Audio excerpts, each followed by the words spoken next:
Bismillahirrahmanirrahim. Assalamualaikum warahmatullahi wabarakatuh. Alhamdulillah wassalatu wassalamu ala Rasulillah Sayyidina Muhammad ibn Abdullah wa ala alihi wa sahbihi wa man wala. Wala hawla wala quwwata illa billah. Subhanaka la ilma lana illa ma 'allamtana innaka antal alimul hakim. Rabbi shrah li sadri wa yassir li amri wahlul 'uqdatam min lisani yafqahu qawli bi rahmatika ya arhamar rahimin. Amma ba'd. Yang saya hormati para habaib, para asatid, para sesepuh, para tokoh masyarakat, wabil khusus Al-Habib Ishaq bin Syekh Abu Bakar, begitu pula Al-Habib Segaf Al-Jufri, dan juga semua para ustadz, para tokoh, para sesepuh yang tidak saya sebut namanya satu persatu tanpa mengurangi rasa hormat saya kepada mereka semua. Begitu pula segenap Jamaah Al-Muhibbin wa fi muqaddimatihim akhina Haji Ahmad Jamal dan semua daripada keluarga besar Al-Muhibbin. Mudah-mudahan hadirnya kita di majelis yang mulia ini adalah bukti kita semua termasuk hamba-hamba yang dicintai oleh Allah Subhanahu wa taala. Amin Allahumma amin. Dan mudah-mudahan dengan barokahnya hujan yang turun ini adalah hujan rahmat dari Allah Subhanahu wa taala, sehingga setiap tetesnya itu bisa menghilangkan, mengampunkan dosa kita. Amin Allahumma amin ya rabbal alamin. Para hadirin hadirat rahimakumullah, alhamdulillah kita bersyukur kepada Allah. Pada malam hari ini kita masih diberi taufik hidayah sehingga masih dapat bersama-sama kita berzikir, bersalawat kepada Nabi Muhammad SAW. Mudah-mudahan dengan barokahnya kita hadir di majelis yang mulia ini, dosa-dosa kita semua diampuni oleh Allah. Amin. Hajat kita semua dikabulkan oleh Allah Subhanahu wa taala. Yang susah digampangkan oleh Allah Subhanahu wa taala. Amin Allahumma amin ya rabbal alamin. Para hadirin rahimakumullah, sebentar lagi kita semua akan menyambut bulan suci Ramadan. Maka perlu kita ketahui bahwasanya di dalam bulan suci Ramadan kita ini diperintahkan untuk berpuasa. Sebagaimana firman Allah Subhanahu wa taala, ya ayyuhalladzina amanu kutiba alaikumus siyamu kama kutiba alal ladzina min qablikum la'allakum tattaqun. Allah Subhanahu wa taala mengatakan dalam Al-Qur'an, ya ayyuhalladzina amanu, wahai orang-orang yang beriman. Berarti yang dikhitab, yang dituju oleh Allah orang-orang yang beriman. Apa perintahnya untuk orang yang beriman ini? Kutiba alaikumusiyam kama kutiba alal ladzina min qablikum. Diwajibkan atas kalian itu berpuasa. Berarti tanda orang yang beriman dia patuh, berarti berpuasa. Sebaliknya, yang tidak beriman berarti tidak puasa. Atau sebaliknya, orang yang tidak puasa berarti bukan termasuk orang yang beriman. Karena Allah mengatakan, ya ayyuhalladzina amanu, orang-orang yang beriman, diwajibkan atas kalian itu puasa. Sebagaimana umat sebelum umat Nabi juga diwajibkan puasa. Kama kutiba alal ladzina min qablikum. Jadi umat-umat terdahulu itu juga puasa, tapi mungkin caranya lain, aturannya lain, waktunya lain. Nah, untuk apa sih kita diperintahkan berpuasa? La'allakum tattaqun, supaya kalian bertakwa. orang yang rajin puasa, menjaga puasanya masuk kategori orang-orang yang bertakwa kepada Allah Subhanahu wa Ta'ala. Oleh karena itu Rasulullah SAW, beliau itu kalau sudah mau datang bulan suci Ramadan itu mengumumkan kepada sahabat-sahabatnya, sahabat-sahabat, sebentar lagi akan datang loh bulan suci Ramadan. Sebagaimana sabda Rasulullah SAW, "Qad ja'akum syahru Ramadan." Wahai sahabat, telah datang kepada kalian bulan Ramadan. Syahrun mubarakun, kata Rasulullah. Bulan Ramadan itu bulan penuh keberkahan. Kataballahu alaikum siyamahu. Di bulan Ramadan Allah mewajibkan atas kalian untuk kalian berpuasa. Tuftahu fi abwabul jinan. Di bulan Ramadan dibuka pintu lebar-lebar yang namanya pintu surga. Tuh, bayangkan orang menjaga dirinya di bulan suci Ramadan, patuh, puasa, menjauhi maksiat, kemudian dia meninggal dunia umpamanya, maka langsung masuk surganya Allah Subhanahu wa Ta'ala. Kemudian apa kata Rasulullah? Tughlaqu fi abwabul jahim. Pintu-pintu neraka ditutup oleh Allah Subhanahu wa Ta'ala. Kok masih ada nanti di bulan Ramadan orang mlebu rokok, berarti dobrak rokok temenan itu. Terus ditutup sekeping mlebu ae, kan gitu ya. Rasul yang mengatakan ditutup loh pintu-pintu neraka. Lah kok ada orang mati di bulan Ramadan mlebu rokok, berarti rokok sak didobraki bisa dibuat. Kemudian wa tughalla fi syayatin. Diikat itu setan-setan oleh Allah Subhanahu wa Ta'ala. Jadi setan-setan itu diikat di bulan suci Ramadan. Nanti kalau di bulan Ramadan ada yang mengaku maksiat, melanggar, saya dibunuh setan goro, ya. Bukan setan yang mempengaruhi kalian, itu hawa nafsu kalian sendiri. Setannya sudah diikat, dibelenggu setan oleh Allah Subhanahu wa Ta'ala. Ada yang mengatakan setan-setan kecil yang dilepaskan. Berarti kalau kalian maksiat di bulan Ramadan antara dua. Yang pertama, memang nafsunya nafsu yang amal atau bisu, jiwa yang selalu mendorong kepada maksiat. Kenapa setannya diikat kok si maksiat? Berarti jiwa kita itu jiwa maksiat, benar. Hati-hati, lebih bahaya daripada setan. Nanti kalau di akhirat ditanya, lo kenapa kamu maksiat kok bulan Ramadan? Iya, saya kepengaruh setan. Dibalas sama setan. Ojo pede saya, mau diikat kok. Ya, itu hawa nafsu kalian sendiri. Nafsu kita itu bisa menjadi ammaratun bisu. Jiwa nafsu yang mendorong kita untuk melakukan kejelekan, bukan setan, jiwa kita. Nah, makanya kita bisa menilai nanti, Pak, di bulan Ramadan kok maksiat saya, kepingin maksiat, berarti jiwa kita jiwa maksiat. Nafsu kita nafsu yang jelek, hati-hati, harus sadar dan harus diobati, bahaya. Atau paling tidak setan-setan yang kecil dilepas. Kalau masih bermaksiat, berarti iman kita lemah. Kenapa? Karena baru digoda oleh setan cilik loh. Itu sudah terpengaruh. Kopral mungkin kalau tingkatannya ya. Loh, bagaimana kalau yang letnan jenderal tambah mana? Nah, berarti untuk bulan suci Ramadan itu bisa untuk ukuran diri kita.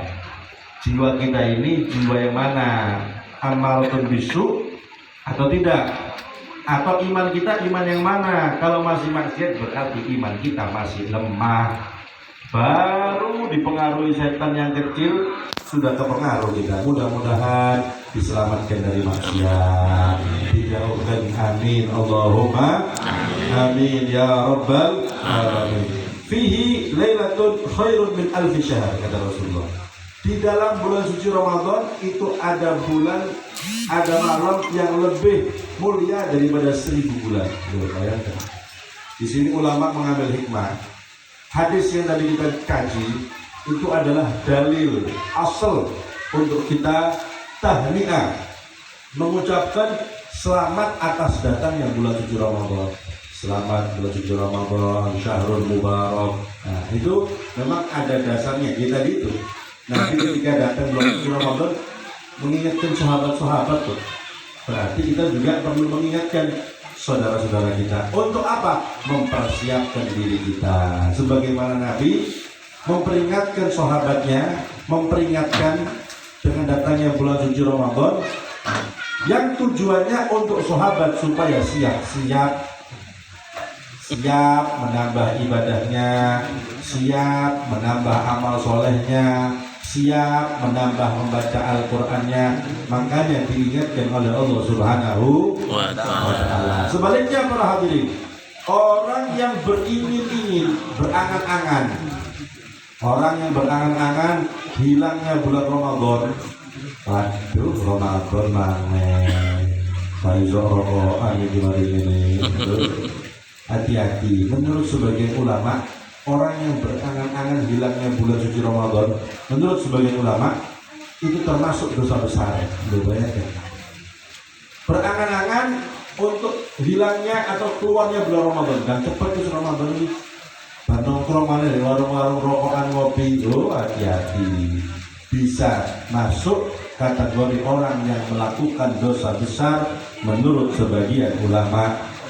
Oleh karena itu, para hadirin rahimakumullah, kita bersyukur kepada Allah dipanjangkan usia kita, insya Allah sampai di bulan Ramadan. Amin, amin, amin. Allahumma amin ya robbal alamin. Maksimalkan bulan suci Ramadan. Eman Pak, ya katanya Rasul SAW dalam hadisnya, Rasul bersabda, "Lau alimat ummati ma fi Ramadan, la tamannat an takuna sanah kullaha Ramadan."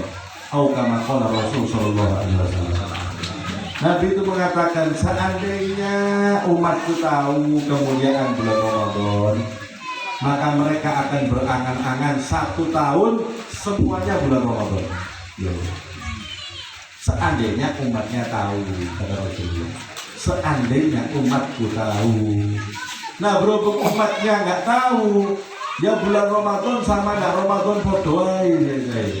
Sing nonton dia nonton, sing jagong ya jagong, yang main getulinan.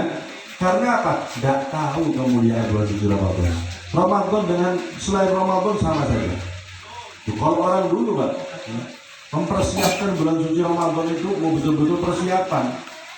Bahkan dulu diceritakan para salaf itu, ulama salafun saleh, mereka itu 6 bulan sebelum Ramadan itu selalu berdoa sama Allah, ya Allah takdirkan kami untuk menjumpai bulan suci Ramadan 6 bulan supaya ditakdirkan bisa mendapat di bulan suci Ramadan. Ya, selesai bulan Ramadan mereka menyesal 6 bulan. Ya Allah, Ramadan kemarin eman ya, cuma ngatakan berapa puluh kali Quran mereka. Ya. Imam Syafi'i itu Pak, setiap bulan Ramadan 2 kali hataman. Ya. Setiap bulan Ramadan 1 harinya 2 kali hataman. Itu Imam Syafi'i. Nah kalau Ramadan 30 hari berarti 60 kali hataman. Bocor lebih, bukan urunan bocoy kalau dilanggar-langgar gantian hataman. Itu urunan kan gitu ya. Satu halaman bareng. Loh ini enggak, beliau sendiri 1 hari 2 kali hataman. Begitu pula imam-imam yang lain. Kenapa? Karena mereka tahu kesempatan di bulan Ramadan mendapatkan ampunan, rahmat, maghfirah dari Allah Subhanahu wa ta'ala. Oleh karena itu persiapkan diri kita. Persiapkan diri kita. Sebentar lagi kita masuk bulan suci Ramadan, tinggalkan apapun yang bisa melalaikan kita dari Allah Subhanahu wa ta'ala. Istirahat dulu. Kalau memang sudah kebiasaan, kurangi. Ya. Ada waktu-waktu khusus di malam-malam Ramadan kita gunakan ibadah. Mungkin tidak bisa meninggalkan nongkrong, silakan. Yang penting jangan maksiat. Tapi sebelum tidur gunakan waktu untuk ibadah selain tarawih. Munajat setengah jam, 1 jam, ngaji, ibadah, baru tidur. Jadi ditutup malam bulan Ramadan dengan ibadah. Usahakan seperti itu. Tidak mungkin bisa bangun malam ibadah, tidak mungkin, mustahil ya. paling tidak setiap malamnya bulan suci Ramadan kita sisihkan waktu di malam itu. 1 jam mungkin, setengah jam mungkin kita gunakan untuk khusus ibadah, ya ngaji, ya zikir, ya munajat kepada Allah Subhanahu wa Ta'ala, supaya kita masuk kategori orang-orang yang beruntung ya. Sebaliknya, kalau ada orang di bulan suci Ramadan mendapatkan bulan suci Ramadan, keluar Ramadan dosanya kok belum diampuni, dosanya belum diampuni, itu menunjukkan mereka termasuk hamba-hamba yang jauh dari rahmat Allah. Sebagaimana sabda Rasulullah SAW, man adraka Ramadan walam yughfar lahu faqad ab'adahu Allah wa sahaqah.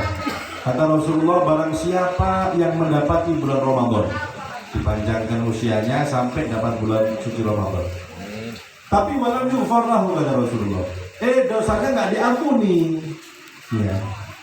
Apa kata Rasulullah? Faqad ab'adahu Allah wa sahaqah.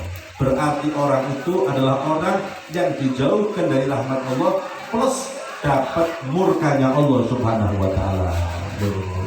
Kenapa Rasul mengatakan demikian? Ulama mengomentari, karena di bulan Ramadan itu banyak sekali kesempatan ampunan dari Allah Subhanahu wa Ta'ala, kesempatan mendapatkan ampunan, kesempatan mendapatkan rahmat, kesempatan mendapatkan maghfirah. Kalau sudah seseorang diharamkan maghfirah di bulan Ramadan, diharamkan rahmat di bulan Ramadan, itu menunjukkan memang orang itu termasuk orang-orang yang dimurkai oleh Allah Subhanahu wa Ta'ala. Mudah-mudahan kita semua termasuk hamba-hamba Allah yang siap menyambut bulan suci Ramadan. Kita isi dengan ibadah, kita isi dengan ketakwaan, kita isi dengan zikir. Amin Allahumma amin, amin ya rabbal alamin. Mudah-mudahan kita minta kepada Allah Subhanahu wa Ta'ala, berkat kita hadir di majelis yang mulia ini, berkat salawat kepada Nabi Muhammad SAW, kita semua diberi kekuatan oleh Allah Subhanahu wa Ta'ala, kekuatan untuk melaksanakan ketaatan kepada Allah, kekuatan untuk menambah ibadah kita kepada Allah Subhanahu wa Ta'ala, diberi kekuatan untuk bisa menjauhi larangan-larangan Allah Subhanahu wa Ta'ala, dan mudah-mudahan Allah Subhanahu wa Ta'ala memanjangkan usia kita dalam keadaan sehat walafiat fi taatillah. Hajat kita semua dikabulkan oleh Allah Subhanahu wa Ta'ala, sehingga keluar dari bulan suci Ramadan kita dijadikan minal aidin wal faizin. Amin Allahumma amin ya rabbal alamin. Dan mudah-mudahan berkat maulid salawat yang kita baca kelak di akhirat, kita semua mendapatkan syafaat Nabi Muhammad SAW. Kita dapat minum telaga dari tangan Nabi Muhammad SAW. Ketika melewati sirat dituntun oleh Rasulullah SAW, dan di surga kita semua dikumpulkan dengan Nabi Muhammad SAW. Amin Allahumma amin ya rabbal alamin. Kurang lebihnya saya mohon maaf. Wabillahi taufiq wal hidayah. Wassalamualaikum warahmatullahi wabarakatuh.